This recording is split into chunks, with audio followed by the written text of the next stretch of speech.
Anong ideal mo sa girl? Ay, Actually, parang lately nga natutunan ko, parang hindi naman, for me lang parang hindi naman kailangan laging may ideal.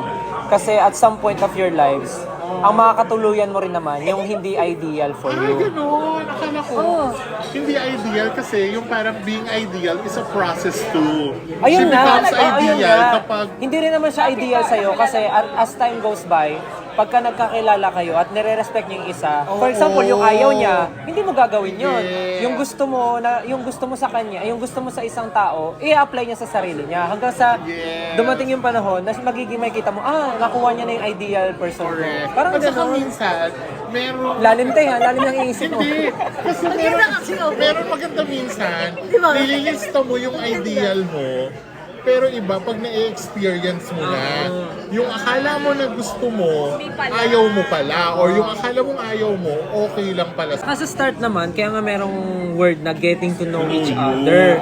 Kasi doon mo malalaman kung ano yung ayaw ng tao, ano yung gusto ng tao. Kaya mag-a-adjust ka for At that gusto person. mo rin. Oo. Kaya naman, at pagka sa tagal ng panahon, magkaka-adjust na kayo together. Hanggang sa makita nyo na yung bawat isa yung ideal para sa isa't isa. Kaya dapat, wag isi-skip yung getting to know you. Tama. Hindi porket, for example, yung iba sinasabi, ano yung ideal. Sasabihin, parang Ayoko na agad. oo, tapos pag hindi pasok sa ideal, ay, ayoko na agad kasi hindi yan yung ideal. Paano kung kayo pala yung nakatadhana, gano'n, or parang may something pala in the future na hindi mo lang siya kinilala masyado. Huwag maging marupok, di ba?